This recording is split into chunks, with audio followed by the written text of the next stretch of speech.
Hello people, this is your video tutorial on how to write an attention getter.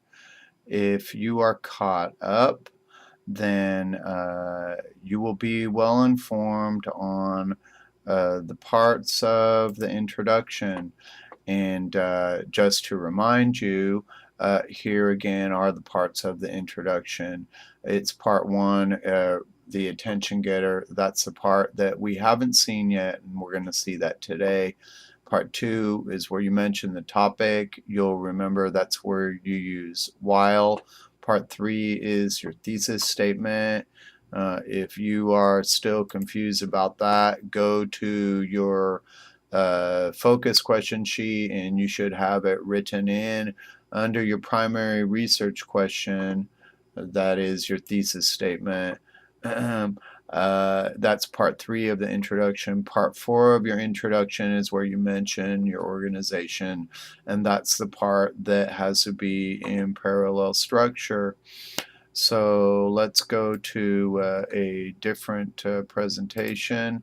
Writing an attention getter. Okay, so this is the PowerPoint presentation, and if you have parts 2, 3, and 4 of your introduction written, just like we did on the exam, then you're going to have something like this.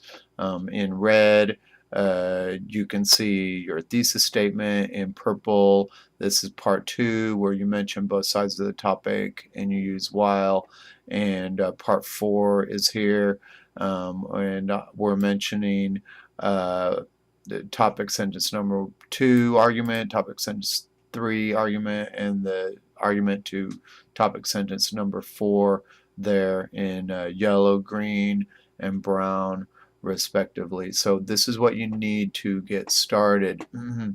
So let's take a look at the presentation, and so it looks like I've got 5 techniques for writing an attention getter. Different types of attention getters is what these are really. The first one here, using the same introduction, but now with an attention getter. The first technique we're calling use a wonderfully appropriate quotation. So here's the quotation, and we only want to use quotations when they're really good and they're really appropriate, and in this case it is perfect because apparently the country singer Melissa Etheridge chose medical marijuana over traditional medicine during her cancer treatment. Here where it says in parentheses Silverman 2005, well, don't worry too much about that because that is let's see if I can do that right. That is an in-text citation, and it's going to be one of our last lessons. The reason why I included it is just to point out that if you do use a sourced material in your introduction, then you need to include the in-text citation, which will also be true of all the evidence that appears in each of your body paragraphs. So the introduction is no exception to the in-text citations. The in-text citations we will see in a later lesson. So let's go on to the second technique.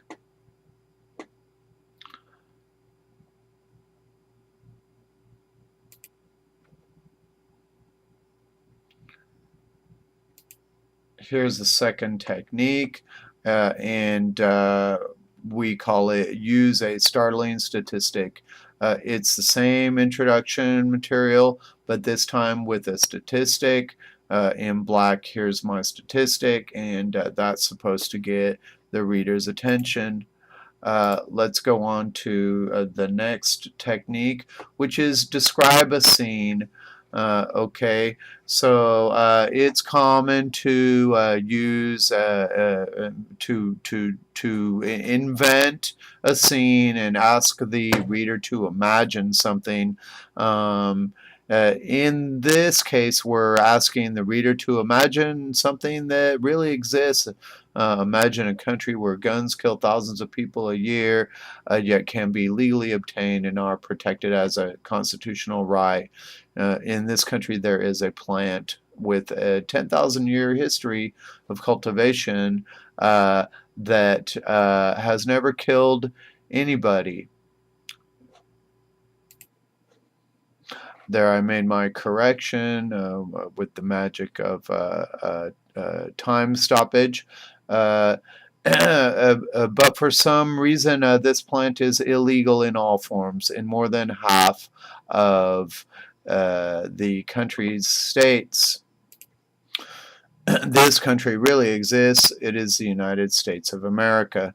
So this was the idea I had for the technique describe a scene on the same topic. Let's see if we can go on to the next technique.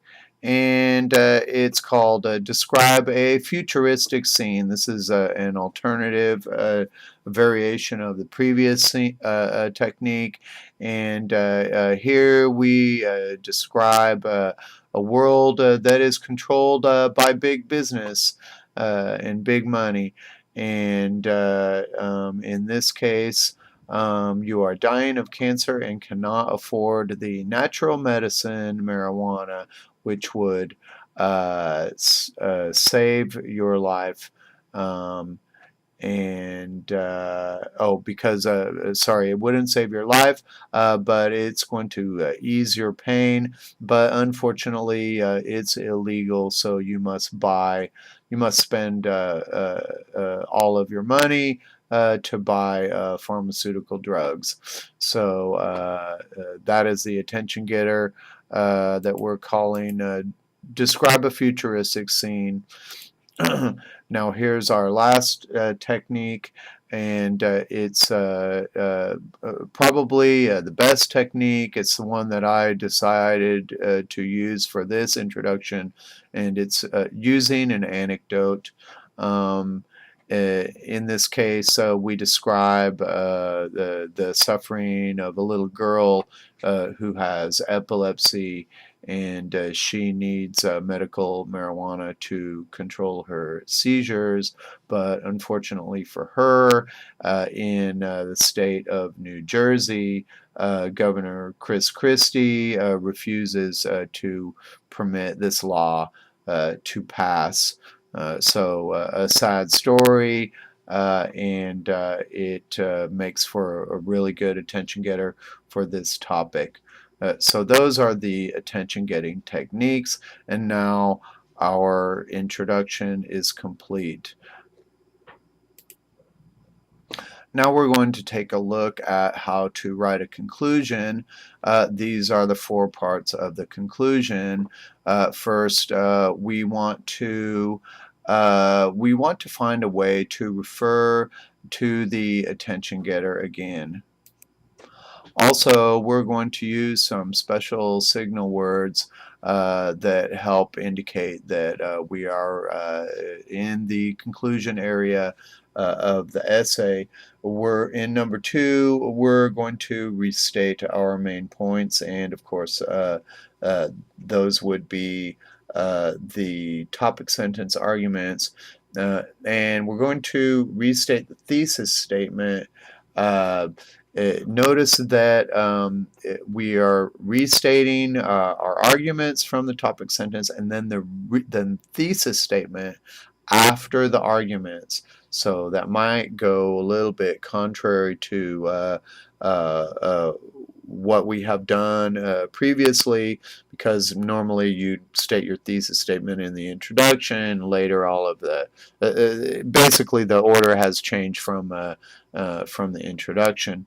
The last part of the conclusion, there's more than one way to end these conclusions, but we're going to use the easiest way, and it's called make a call to action. A call to action.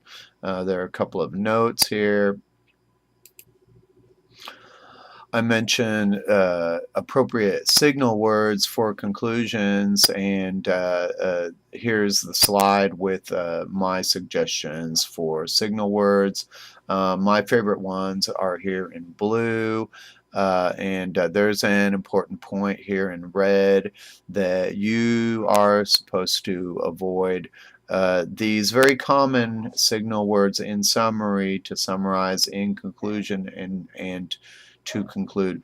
Especially do not use in conclusion. That shows that you're a very amateur writer, because it's very well known that that particular expression is cliche. It is overused. So let's look at, we're not going to use that. Let's look at the technique called a call to action. Here's an example of a conclusion from a different essay. This is not the marijuana essay, but you can see here in purple that they are basically asking people to act on their proposal. So apparently in this person's thesis statement, they have a proposal to reduce pollution, and they are calling on a specific agency, a specific committee to act. So we're going to use that technique, call to action, when we finish up our conclusions. And to help you out with the call to action, we've got some special vocabulary, some special language that's going to make your call to action sound good. It's suggested that you begin with one of these two expressions, looking forward or from here, and then try to incorporate some of this language that we have here in purple. Now we're going to see uh, how the conclusion looks with all of the elements, and we're going to compare it to our introduction. Well, here's our introduction, the same one that we saw. It might be a little bit different, but it's essentially the same. And notice that the last sentence here is the part where we mention the organization. In the conclusion, in green, this would be the section where we try to remind the reader of the attention getter. Well, we talked about this girl, Mary Jones, in the attention getter in the introduction. And now if we can do this great writer's trick of reminding the reader of how the story began, it's going to create a sense of concluding. Any reader is going to feel, oh, I have come full circle. He's mentioning Mary Jones again, so I must be near the end of the story. It's a great writer's trick, and you see it used in writing all over. That's here in green. So that's one element of the conclusion. After that, it's appropriate to use some of the signal words to indicate that we're at the end. Here in our next sentence, you see that we have the argument ideas for topic sentences 2, 3, and 4.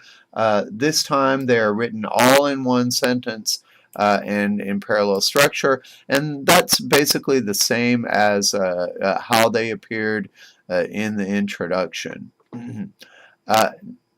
After we mention the topic sentences again, we use our thesis statement, and if you have all 4 variations of the thesis statement, this is variation D. This is thesis statement D, and this is the one where we use in spite of, and then some special grammar is required after in spite of. If you use a verb, you have to use a gerund.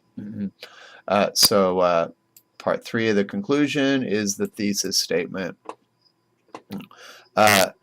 You can also, I don't want you to use despite, even though it says so here, because we're using despite the fact that in the abstract. So please stick with what we talked about in class, in spite of. Lastly, here's our call to action, and you can see signal words for the call to action. Looking forward, it is clear that legislators, looking forward, obviously, those are the signal words. It is clear that legislators should be called to action to approve this measure and legalize medical marijuana for the better good of all citizens. I'm using a style that very much imitates a template, and I'm doing this intentionally to make it simpler for my students who are more or less all beginning writers. So there is your call to action sentence, and there is your completed conclusion. I hope this has been helpful, and that now you can easily write your introduction and your conclusion. It looks like we've got a little bit of time left, so I'm going to go ahead and show you how to finish up your abstract. Let me find the presentation here. It's right here. The little name that I invented for the abstract is the Simple Simon Abstract. In the Simple Simon Abstract, what we're going to do in the first section is we're going to repeat our thesis statement, but this time we're going to use style C, and that little trick will help us fool the reader a little bit, and the thesis statement will sound it won't the different versions of the thesis statements that we use throughout the paper will never sound exactly the same. And I'm asking you to use the despite the fact that style, which we call style C. So you start your abstract with your thesis statement. Then you restate topic sentence 2, 3, and 4 using first, next, and finally as signal words. This time you're going to state your topic sentence as individual sentences, and I will show you some examples of that. Again, using the same marijuana topic material. Lastly, to end our abstract, we're going to end with the best sentence from our conclusion, which in this case is the call to action sentence. Not that that was necessarily a brilliant sentence, but it's supposed that the call to action usually has a powerful effect. That's what we're going to use to end our abstract. So what does the completed abstract look like? In this case, I have gone ahead and formatted the abstract correctly. We don't have a running head and we don't have page numbers, but the abstract will appear like this on page 2 of your paper. The word abstract is centered. Everything's in Times New Roman 12 point. And here is our variation of the thesis statement C. Remember, it's not really a thesis statement, but it's a variation of the thesis statement. And here's the special language that we're using to make it distinguishable from other times when we mention the thesis statement idea. That first sentence is a variation of your thesis statement. Then after that, you have the 3 topic sentence ideas from topic sentences 2, 3, and 4. First, it, referring to marijuana, it is a great natural painkiller. Next, it is helpful in treating epilepsy. And finally, it is an effective appetite stimulant. it's important to pay attention to what happens to the grammar when you compare these topic sentences to the original topic sentences. Here's an example of the original topic sentence. Uh, my topic sentence 2 was one reason why marijuana should be legalized for medical use is because it is a natural painkiller. So we want to say, or we say in the abstract, first, it is a natural painkiller. Uh, be careful with the because. You're not necessarily going to repeat that in your abstract. uh, Here we have our signal words, first, next, and finally. Those are the ones that I'm asking you to use in the abstract.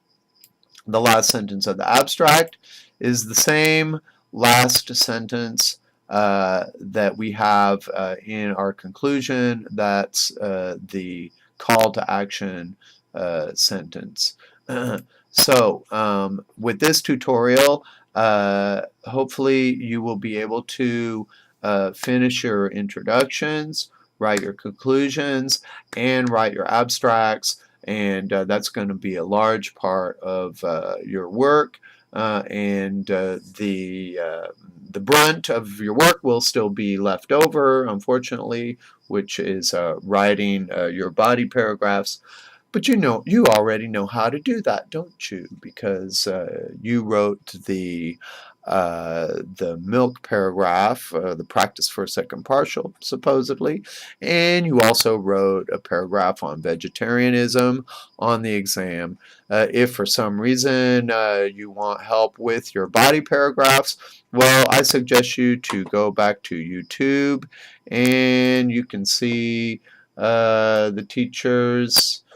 It's here somewhere. Here it is right here. The feedback for milk. The signal words for this topic sentence. The feedback for the milk paragraph practice tells you all about how to write a body paragraph in Jane Schaefer style. And that's what you have to do. I'm going to leave it at that. Have a nice day.